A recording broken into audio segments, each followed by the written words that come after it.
And he looked at me and he said, you know, it's amazing. 1 year ago, you were a dead country. Now you're the hottest country anywhere in the world. He didn't think this was going to happen. የኢምፔሪያሊስቶች ወይም ጠቅላይ ገዢዎች ከታሪክም ከራሳቸው ውድቀትም አይማሩም። ትላንት የጣላቸው እንቅፋት ተከታዮቻቸውንም ደግሞ በአፍጢማቸው እየደፋ ለምን፣ እንዴት፣ ወዴት፣ መቼ ብለው አይጠይቁም። ይነክሳሉ፣ ይደነፋሉ፣ ይገረስሳሉ። ታሪካቸው ንግስናቸውን ቅቡልነት እስኪያስገኝላቸው የትላንቱን መራገም፣ ማንቋሸሽ፣ ቅዱስና መሲህ ሆኖ መታየት፣ ስልጣናቸው የረጋ ሲመስላቸው ደግሞ እብሪት፣ ንቀት፣ መገርሰስና መደምሰስ፣ ራሳቸውን መለኮታዊ ማስመሰል የነሱ ሥራ ነው። ይህ ደግሞ በመጨረሻም ውርደትና የውሻ ሞት እንደሚጠብቃቸው አመላካች ነው። This is not a full-scale invasion. What military planners are drawing up are targeted raids, fast-moving strikes by special operations forces and conventional infantry. የመካከለኛው ምስራቅ ጦርነት ለኢራን ብቻ አይደለም። አንድም ለተፈጥሮ ሀብታቸው ለነዳጅ፣ አንድም ደግሞ በምዕራባውያን ተጻራሪ ሆኖ ስላለው እስልምና ሃይማኖታቸውን ለማጥፋት በምዕራባውያን በጥቁር መዝገብ ላይ የሰፈሩ ናቸው። ኔቶ የተመሰረተው በምዕራባውያን የሞትና ውድመት ማህበር ነው። ስማቸው ደግሞ የጦር ቃል ኪዳን ድርጅት ብለው አሳምረውታል። በሰነዳቸው አንቀጽ ቁጥር 5 ላይም አንድ አገር ከተወረረ ሁሉም እንደተወረረ ይቆጠራል ይላል። ነገር ግን አንድም የኔቶ አገራት ሳይወረሩ በሰው አገር ገብተው በመውረር ወደ አመድነት ቀይረዋል። በተባበሩት መንግስታት ድርጅትም ዕውቅና አላቸው። በሕግ ስም በሕገ ወጥ ተግባራቸው ታሪክ የመዘገባቸውም ጭምር ናቸው። በኢራን ጦርነት ቋንቋቸው እንደ ባቢሎን ቢደበላለቅባቸውም ቅሉ የኢራን ኔቶዎች ግን ተመድ የማያውቃቸው ቢያውቃቸውም በዓለም አቀፍ ሽብርተኝነት የፈረጃቸው ግን ደግሞ ጭቆናና የዓለም አቀፍ ኢምፓየር ሰቆቃ አምጦ የወለዳቸው ለፍትህ ራስን ለመከላከል ለሞራልና ለሃይማኖታዊ ትዕዛዝ ከሁሉም በላይ ደግሞ ለወገኖቻቸው ግፉአን በደል ድምጽና ኃይል ለመሆን የተፈጠሩ ናቸው። እንደ ምዕራባውያን የተማከለ ወታደራዊ አመራርና የእዝ ሰንሰለት የላቸውም። ግን ደግሞ ባልተማከለ እዛቸው ለአህዳውያን የራስ ምታት ሆነው ለወገኖቻቸው ደግሞ ነፃ አውጪ እንዲሁም ለጠላቶቻቸው አሸባሪ ናቸው።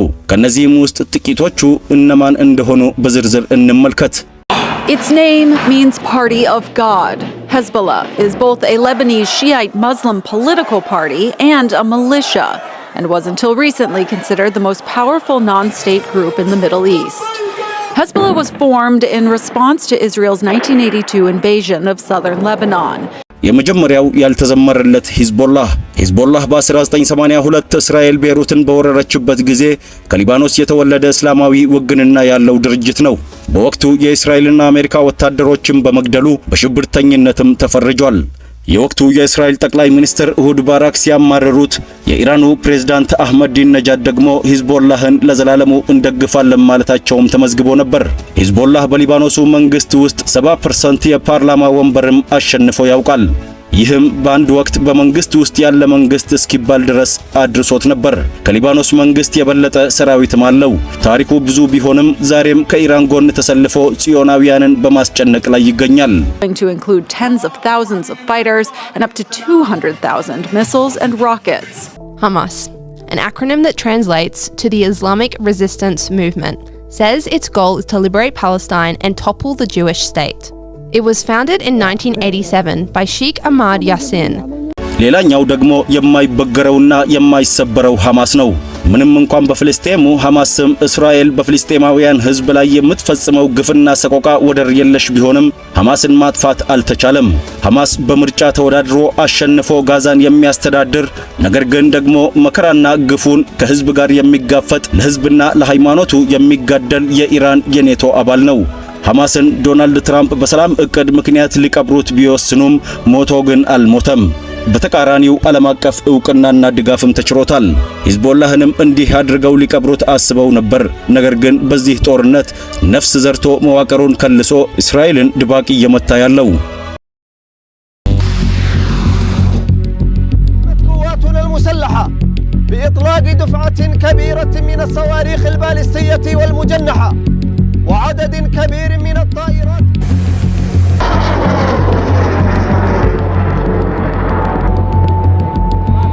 ሌሎቹ ደግሞ ቆራጦቹ የየመን ሁቲዎች ናቸው። ጥጋበኞቹ የአረብ አገራት ሁለቱ መሐመዶች የሳውዲና የኤምሬትስ ገዢዎች የሚፋለሙበት የውክልና ጦርነት ማዕከል የመን ነች።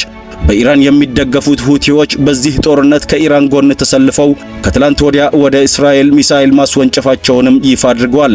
የኢራን ኔቶዎች ውግንናቸውን ለህዝባቸው፣ ለሃይማኖታቸው ክብር፣ ለህዝባቸው ሉዓላዊነት እንጂ እንደ ምዕራባውያኑ ለወረራና ለዘረፋ አለመሆኑን ቁርጠኝነታቸው ሕያው ምስክር ነው። የኢራን መርህ ዓይንን ላጠፋ ዓይን መርህ እነዚህ የነጻነት ታጋዮችም ይጋሩታል።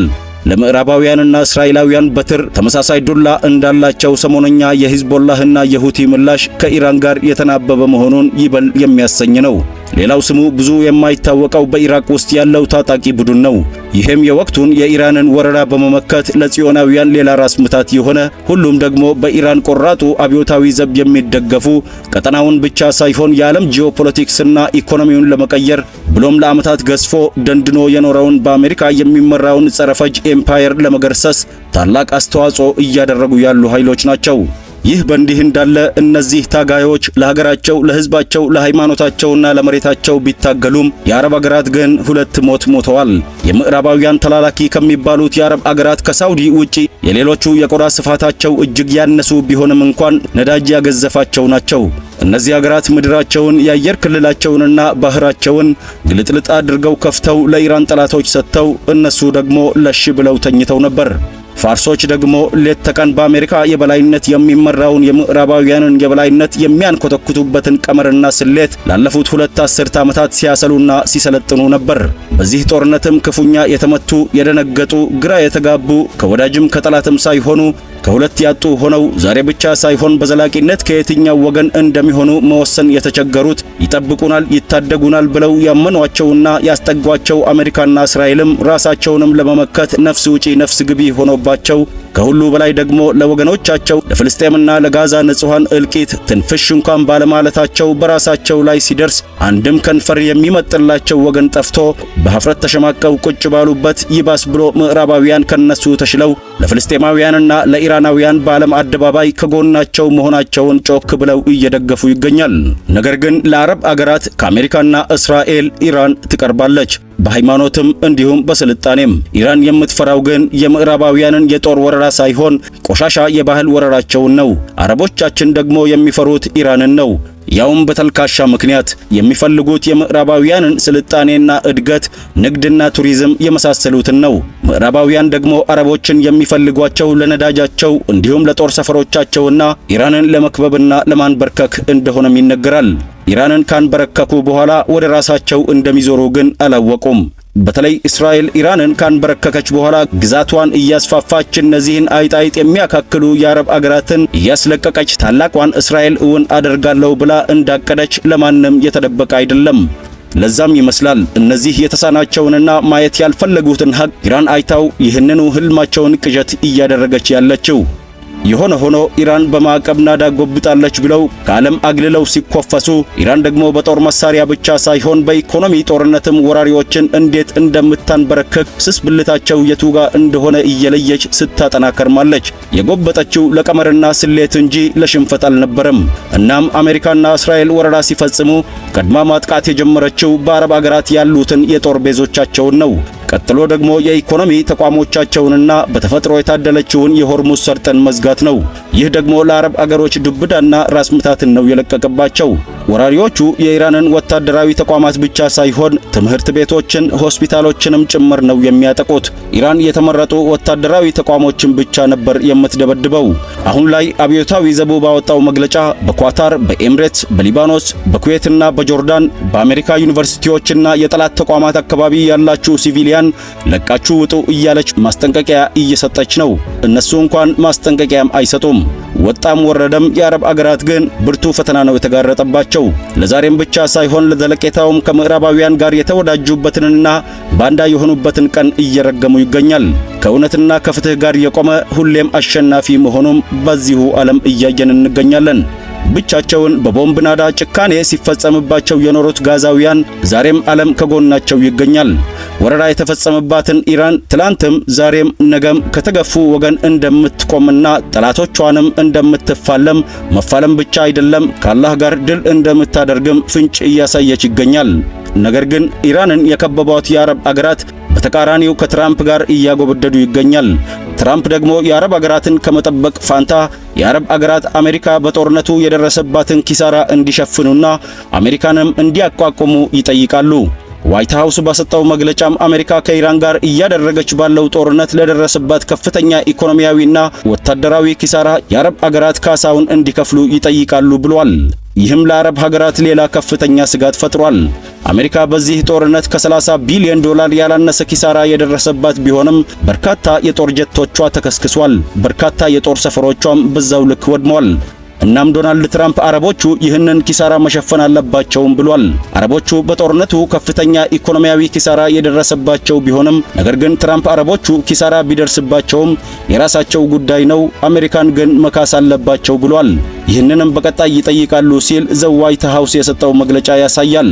እንዲህ ያለው ውርደት በዘራችሁም አይድረስ ማለት ነው እንጂ ምን ማለት ይቻላል?